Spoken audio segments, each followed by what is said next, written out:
5.5% कामयाबी का दर है। ये बहुत ही तशवीशनाक है। 18% के हिसाब से नहीं कुछ तो कम से कम 10% तो बच्चे को कामयाब होना ही चाहिए। देखिए, खवातीन के लिए तो ये अच्छी बात है कि 35% रिजर्वेशन है। अच्छा, ये उनका बेनिफिट अभी बीपीएससी में भी है। बीपीएससी में है। अच्छा, आज बच्चियां घरों से निकल करके हर इल्म के हर मैदान में आगे है और डीएसपी बनने को भी तैयार है। नहीं, 3 घंटा पढ़ने वाला कम से कम बीपीएससी यूपीएससी नहीं कर सकता। अच्छा।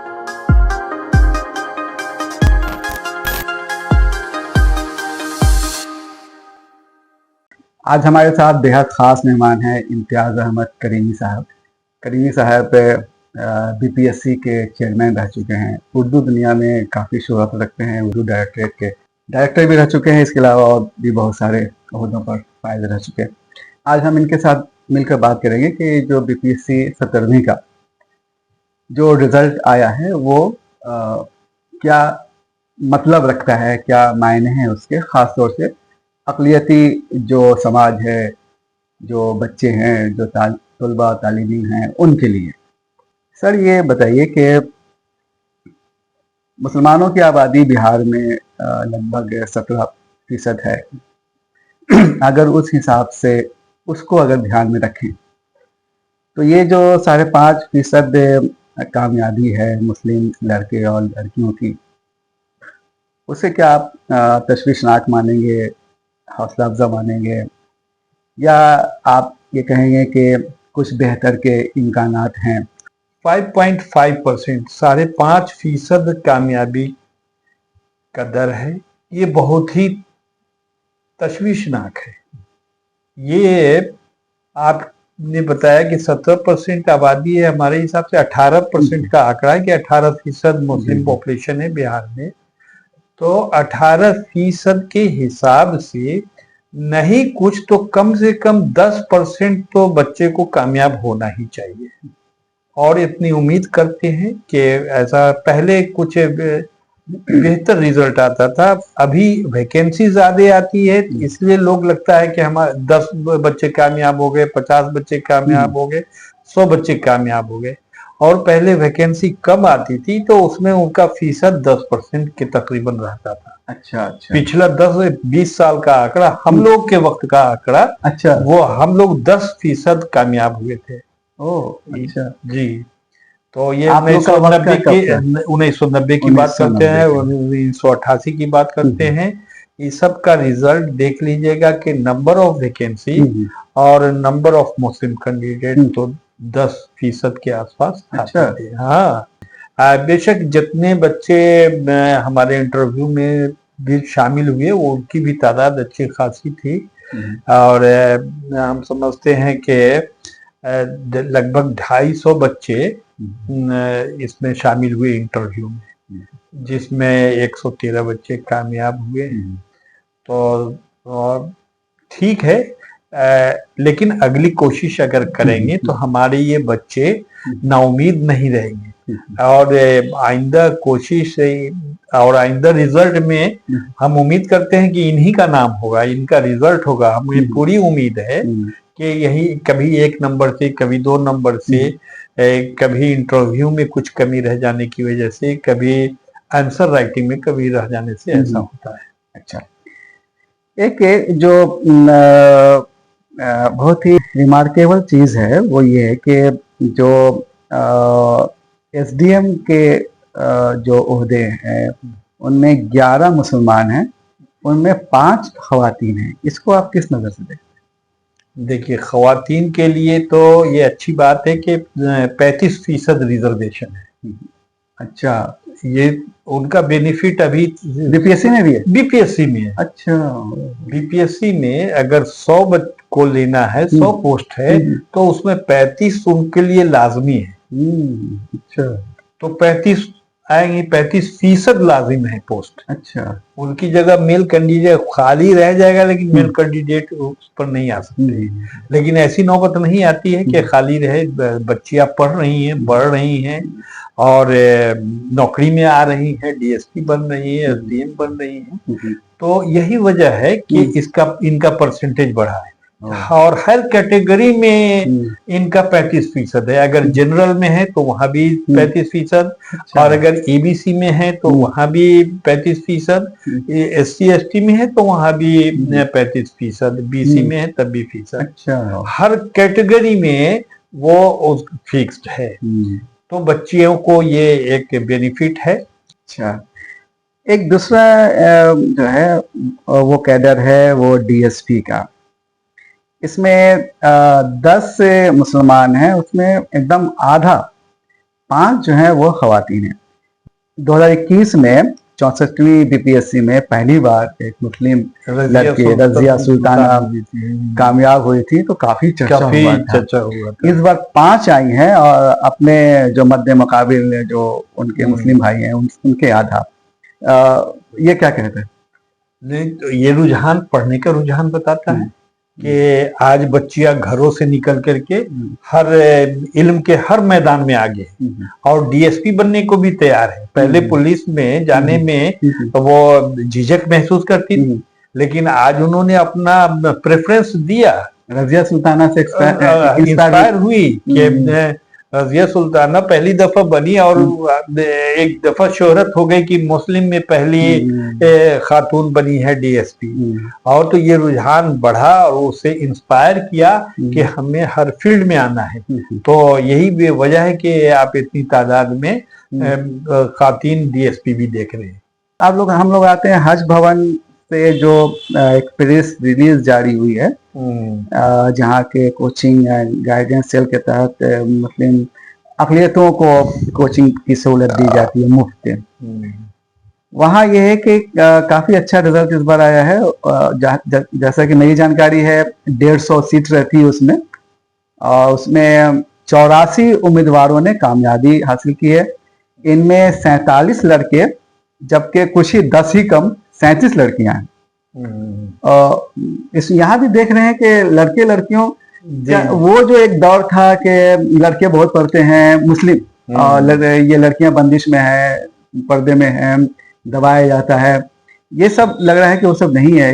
एक खुले माहौल में लगता है कि तालीम हासिल कर रही है। ये तो तालीमी बेदारी आई है और मुस्लिम बच्चियां इस हिजाब में रह करके, पर्दे में रह करके, और लेकिन पढ़ाई से कम कोई समझौता नहीं करती। ये आपने बहुत ये हमने देखा है और हमने ऑब्जर्व किया है कि बच्चियां वो ज्यादा मेहनती होती हैं, संजीदा होती हैं। जब क्लास होता है तो सिंसियर होकर के वो क्लास करती है। जब कोई बीपीएससी का ख्वाब देखता है, उसके तहत जो ओहदे होते हैं उस पर कामयाब होने की एक ख्वाहिश रखता है, तो बहुत शुरुआत कब से करनी चाहिए बच्चों को? हाँ, ये बहुत ही इम्पोर्टेंट बात है कि बच्चों को तैयारी कब से शुरू करनी चाहिए और कहाँ से शुरू करनी चाहिए। इसका एक तो सभी जानते हैं कि इस एग्जामिनेशन का 3 मरहला होता है। पहला मरहला पीटी होता है, और दूसरा मरहला मेंस एग्जामिनेशन होता है, तीसरा इंटरव्यू होता है। ये तीनों इम्पोर्टेंट है और हम तो देखते हैं कि सबसे ज्यादा इम्पोर्टेंट हम पीटी को मानते हैं कि बच्चे उसमें 5 लाख बच्चे शामिल होते हैं और मेंस के लिए सीट का 10 गुना जितने वैकेंसी होती है उसका 10 गुना उनको मेंस में लिया जाता है। अच्छा, अगर 2000 वैकेंसी है तो 20,000 लिए गए, यही रेशियो होता है। ये 10 टाइम्स लिया जाता है मेंस में। तो कहाँ 5 लाख बच्चे बैठे और हमने जब लिया 20,000 सिलेक्शन हुआ, वो भी 2000 सीट है तब। अगर 1000 सीट है तो फिर 10,000 ही बच्चे सिलेक्ट पाएंगे। तो मेन इसकी तैयारी करनी चाहिए। अगर बच्चे सिंसियर हैं तो वो मैट्रिक इंटर के बाद ही उसमें झलक जाता है कि ये कामयाब हो गए। अच्छा, मैट्रिक में अगर 90+ नंबर लाते हैं, इंटर में उनका सिंसियर रहता है 90% नंबर लाते हैं, तो उस बच्चे को कहीं भी कामयाब होने में कोई रुकावट नहीं है। वो तो पहली स्ट्रोक में या तो डॉक्टर बन जाते हैं या इंजीनियर बन जाते हैं। अगर ये दोनों नहीं बन पाए और ग्रेजुएशन किया, क्योंकि इस एग्जामिनेशन के लिए ग्रेजुएट होना शर्त है। आप उर्दू से हो, फारसी से हो, अरबी से हो, इंग्लिश से हो, फिजिक्स से हो, केमिस्ट्री से हो, आलिम पास हो। आलिम पास भी इस एग्जामिनेशन के योग्य हैं। उसके लिए मसावी एजुकेशन यही है, समकक्ष रहता। तो आप अगर वो तैयारी ग्रेजुएशन से तो शुरू ही कर देनी चाहिए, ग्रेजुएशन से। और आप अलग से कुछ नहीं पढ़ना है, आपको ग्रेजुएशन का जो सब्जेक्ट है अगर उसको आपने बेहतर तरीके से पढ़ लिया और आपने लिखने की सलाहियत हासिल कर ली, तो अब आपको एक नहीं दूसरे अटेम्प्ट में आपका हो जाना है। अच्छा, लिखने की सलाहियत, लिखने मेंस जब आप पीटी कंप्लीट कर गए तो लिखने की सलाहियत, जो जिनके में भी लिखने की, जैसे जिसको बचपन में कहा जाता है कि मजमून लिखो, और उसको हम लोग बहुत हल्के में लेते हैं, लेकिन वो आदत इंसान को क्रिएटिव बनाता है, सोचने की सलाहियत देता है। और जितने पीसीएस एग्जामिनेशन है, इवन यूपीएससी हो, बीपीएससी हो, किसी भी स्टेट का एग्जामिनेशन हो, उस मेंस एग्जामिनेशन में सिर्फ रिटन जो राइटर होगा वही कंप्लीट करेगा। अच्छा, तो ये बताइए कि जो राइटिंग स्किल में क्या चीजें चाहिए? हाँ, राइटिंग स्किल आपको देश दुनिया पर आपकी नजर होनी चाहिए, साइंस और टेक्नोलॉजी पर आपकी नजर होनी चाहिए, और जो प्रोवर्ब्स हैं या जो कहावतें हैं उस पर मजमून लिखने की सलाहियत होनी चाहिए। एक और साइंटिफिक मिजाज होना चाहिए, और चूंकि पीटी में इसकी जरूरत है, और मैं आपको मेंस में भी साइंटिफिक इस पर जो एआई है और दूसरे तरक्की है उस सब पर रहता है कि फेवर में आप लिखिए और डिसफेवर में लिखिए, अच्छा, अगेंस्ट में लिखिए। और तो इस तरह से आपका क्रिटिकल एनालिटिकल एबिलिटी को भी कोई भी कमीशन ये देखता है कि बच्चे में कितनी सलाहियत है, वो कितना सोच सकता है और अपनी बातों को किस अंदाज में पेश कर सकता है। अच्छा, क्या उसमें स्पीड का भी कुछ रोल होता है? अगर उतना लिखना है तो एक तो पहले कि आपकी राइटिंग थोड़ी अच्छी होनी चाहिए। राइटिंग अच्छी हो, अच्छी राइटिंग हो, पढ़ी लिखी राइटिंग हो कि पढ़ा जा सके, घसीट करके नहीं लिखने में चलेगा, लेकिन एक राइटिंग अच्छी हो, एक्यूरेसी हो, और आपको जो एनालिटिकल एनालिसिस है उसके साथ अगर फिगर डायग्राम ये सब देते हैं तो उसको इफेक्टिव राइटिंग माना जाता है, जिससे एग्जामिनर पर अच्छा असर पड़ता है और नंबर अच्छे आते हैं। कोई जरूरी नहीं है कि 10-10 पन्ना लिखा, 5 पन्ने में भी काम चल जाएगा। नहीं, वो अच्छा लिखा हुआ रहता है कि इतने शब्दों में लिखे। अच्छा, कोई जो शॉर्ट आंसर होता है उसके लिए भी फिक्स है, और वो आपको पहले ही टाइम फिक्स कर लेना होता है कि हम एक क्वेश्चन नंबर 1 के लिए हम 7 मिनट देंगे, इतना लाइन होगा, इतना वर्ड्स होगा। हर बच्चे को स्ट्रेटजी बना लेना होता है कि कौन सा जो क्वेश्चन का आंसर होगा वो कितने शब्दों का होगा। अच्छा, अब जैसे ये आता है एस्से, एक पेपर एस्से होता है 300 नंबर का, 3 एस्से लिखना है। अच्छा, एक इंटरनेशनल रिलेशन पर रहता है, घटनाओं पर, एक साइंटिफिक टेम्परामेंट पर होता है, तीसरा हिंदी कहावतों पर होता है। तो तीनों को कम से कम 800 शब्दों में लिखना है, यानी 2400 शब्दों में आपका आंसर होना है। अब वो 2400 शब्द आपको 3 घंटे में बांट लेना पड़ेगा। अच्छा, कि हमको 55 मिनट में एक ऐसे, 50 मिनट में एक ऐसे हम लिख पाते हैं या नहीं लिख पाते हैं। अगर नहीं है तो आपको स्पीड धीरे धीरे बढ़ाने से, कोशिश करने से, प्रैक्टिस करने से बिल्कुल हो जाता है। तो टेस्ट से पहले ही इस तरह की तैयारी करते रहना चाहिए। बिल्कुल, तैयारी तो करते ही रहनी चाहिए, लिखने की तैयारी खूब करनी चाहिए, खूब लिखना चाहिए। आपको इस एग्जामिनेशन में ना भी हो और जनरल ग्रेजुएट हैं तो भी आपको लिखना ही चाहिए। यही लिखावट आपको जिंदगी में कहीं न कहीं काम आएगा। चाहे आप पीएचडी करिएगा तब भी आपको लिखना है। तो कोशिश तो यही करनी चाहिए कि लिखने का सिलसिला जारी हो, और बस 10 लाइन से लिखना शुरू करे मेरे बच्चे। 10 लाइन अगर एक दिन में लिख लेते हैं, क्रिएट कर लेते हैं किसी टॉपिक पर, तो आपकी सलाहियत बढ़ती चली जाएगी और होती चली जाएगी। और ये पढ़ाई लिखाई का असली सलाहियत यही है कि किसी बात के लिए आप कितना लिख पाते हैं। अच्छा, ये लिखने में वो जो जबान का जो माध्यम है, किस जबान में लिखना चाहिए, उस पर कुछ सजेशन देंगे आप? देखिए, कुछ बच्चे होते हैं कि जो इंजीनियरिंग बैकग्राउंड के होते हैं या मेडिकल बैकग्राउंड होते हैं, तो उनकी जबान जो IITian होते हैं, IITian ज्यादातर तो साइंस के बच्चे ही निकल रहे हैं। अच्छा। हाँ, तो चूंकि वो टेक्निकल स्किल्ड हो रहता है, फिर ये कि वो मेहनती रहते हैं। आर्ट्स वाले बच्चे सोचते हैं कि ऐसे ही पास कर जाएंगे, तो वहां पर वो मुश्किल होती है। अच्छा। बस मेहनती होना जरूरी है। और जबान की बात है, अगर आप हिंदी में बेहतर हैं तो हिंदी इस्तेमाल कीजिए, इंग्लिश में बेहतर हैं तो इंग्लिश इस्तेमाल कीजिए।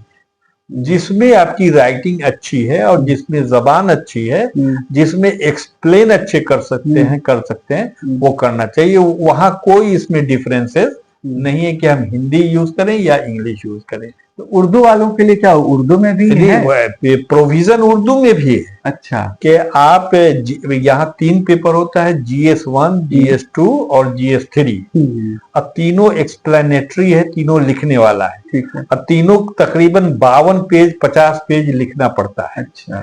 तो इतना लिखने की आदत होनी चाहिए। उर्दू में भी दे सकते हैं, लेकिन इधर 2-3 सालों से कोई बच्चे उर्दू ऑप्ट नहीं करते। अरे ये तो बड़ा, तो चूंकि वो उनको हिंदी एक पेपर अलग से होता है जिसमें क्वालिफाई करना होता है, तो और वो हिंदी वाले हैं, तो हिंदी 30 नंबर पास करना होता है। तो बच्चे सोचते हैं कि जब हम हिंदी में तैयारी कर ही रहते हैं और हिंदी में ही पढ़े हैं, और नोट्स ज्यादातर जो दस्तयाब हैं वो या तो हिंदी में दस्तयाब है या इंग्लिश में दस्तयाब है। नोट्स पढ़ने के लिए जो मवाद चाहिए वो उर्दू में दस्तयाब नहीं है। अच्छा। तो ये एक दिक्कत उनकी है कि वो, लेकिन अगर वो इंग्लिश टर्म का यूज करते हुए उर्दू में आंसर दे सकते हैं। बल्कि कोई आलिम अगर बैठे और PT पास कर जाए तो उनको एक दफा ये कोशिश करनी चाहिए, या हम लोग को भी प्रमोट करना चाहिए।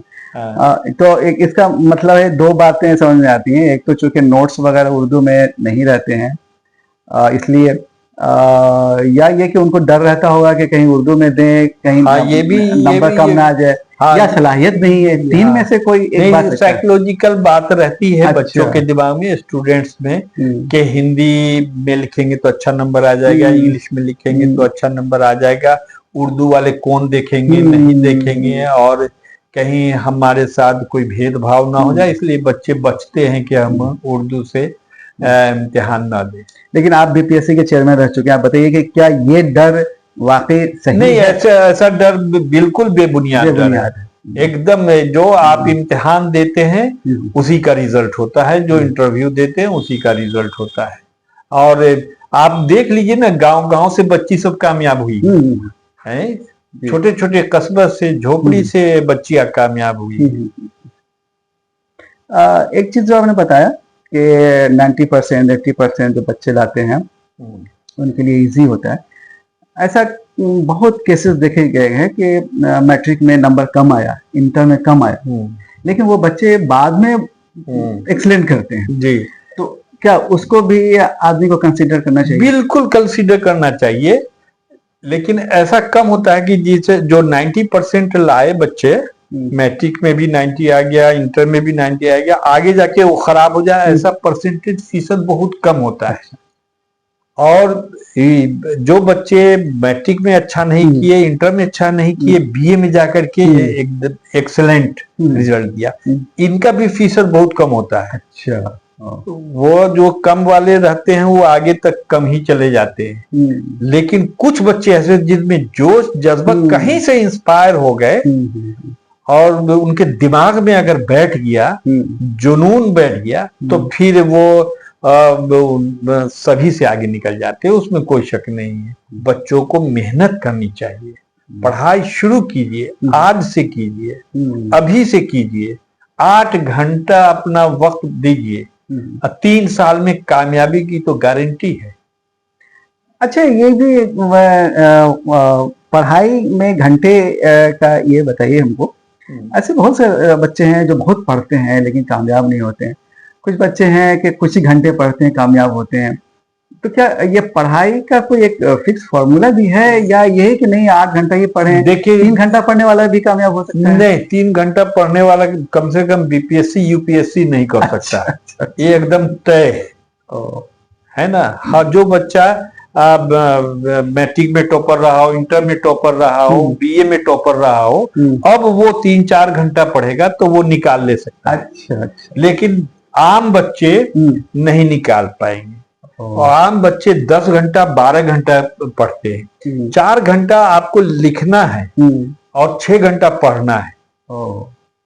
6 घंटे जितना पढ़ना है उतना लिखना है, ये बनाना पड़ेगा। अगर बना लिया तो 1 साल में आप बेहतर अपना प्रदर्शन कर सकते हैं। अच्छा, ये बताइए कि सोशल मीडिया के दौर में जबकि भटकाव बहुत है, आप बच्चों को क्या मशवरा देंगे? हालांकि सोशल मीडिया से बहुत सी चीजें, जानकारी भी होती है, काम होते हैं। हमने देखा कहीं पर सोशल मीडिया में कि यूट्यूब देख करके बच्चे कामयाब हुए हैं, कुछ बच्चे। हाँ, ये देखिए, यूट्यूब इसका सोशल मीडिया का जमाना है और सभी के हाथ में ये बड़े बड़े फोन हैं। लेकिन मेरा मशवरा है कि इसको आप टूल्स मत बनाए। हाँ, जहां कोई गुंजाइश नहीं है, जहां अखबार ना मिलता हो, वहां आप इसका इस्तेमाल कर सकते हैं। लेकिन बच्चों को इससे बचना चाहिए। ग्रेजुएशन तक बचिए और बीपीएससी में भी बचिए इससे। आप किताब को और अखबार को, एक अखबार तो पढ़ना ही पड़ता है। जो बीपीएससी यूपीएससी की तैयारी करते हैं उनको एक अखबार पढ़ना लाजमी है। अब द हिंदू बेस्ट है। अगर इंग्लिश मीडियम है तो सारे यूपीएससी और बीपीएससी के कैंडिडेट वो पढ़ना ही पढ़ना है। तो वो द हिंदू पढ़ते हैं। आप अखबार पढ़िए, अखबार की खबरों को देखिए, एडिटोरियल पर जाइए, फिर उसको पढ़ करके आप अपने से लिखिए। एक व्यूज डेली लिखिए, एक व्यूज को रोजाना अखबार से लिखिए। करंट अफेयर्स, चूंकि वही करंट अफेयर्स होता है, आपकी वाकफियत बढ़ती चली जाएगी, दिमाग बढ़ता चलाएगा। तो किताबों से दोस्ती रखे, खुद का नोट बनाए। बाजार में नोट्स अगर मिलते हैं तो आप पढ़ लीजिए, लेकिन उसको रटना नहीं है। अच्छा, रटना नहीं जी नहीं, आपको अपना नोट बनाना है, अपनी समझ का नोट बनाना है। तो आप में क्रिएशन आ जाएगा। फिर आप शब्दों का चयन करेंगे, जुमले अच्छे अच्छे पुट करेंगे, तो इस तरह से आपकी सलाहियत बढ़ती चली जाएगी। इंटरव्यू में किन बातों का ख्याल रखा जाता है? क्या इंटरव्यू, एक बहुत सीधी से हम बात ये पूछना चाहते हैं आपसे कि इंसान का एक अपना एक व्यक्तित्व होता है, शख्सियत होती है, उसका पहनावा, बोलचाल, अंदाज वगैरह। एक क्या इंटरव्यू में इन चीजों को भी देखा जाता है और कहीं पर नेगेटिव और पॉजिटिव असर डालता है? बिल्कुल। तो इंटरव्यू तो यही है कि आपकी शख्सियत में कितना आपको एतमाद हासिल है और आपका कम्युनिकेशन स्किल कैसा है, आप कितने कॉन्फिडेंट हैं और पूरे दुनिया से आप कितने वाकिफ हैं। ये 3 बातें रखी जाती हैं। और आप जो इंटर करने से लेकर के आपके जाने तक आप पर नजर रहती है। अच्छा, आप इंटर किए, आपका क्या स्टाइल था, आपने क्या अंदाज था, आप किस तरह से विश किया, और विश करने के बाद उसमें भी सिचुएशन दिया जाता है। अच्छा। सवाल जवाब होता है।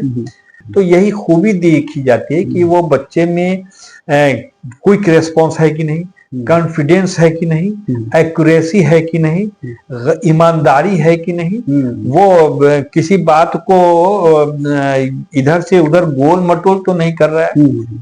तो चूंकि वहां उनको सिचुएशन से लड़ना होगा, फेस करना होगा, तो वो फेस करने वाली सलाहियत उसमें है कि नहीं, ऑफिसर लायक खूबी है कि नहीं, ये देखा जाता है मोटा मोटी। अच्छा, तो इंटरव्यू बोर्ड में कौन लोग रहते हैं? इंटरव्यू बोर्ड में तो एक जो है, जो मेंबर होते हैं वो चेयरमैन होते हैं। अच्छा अच्छा।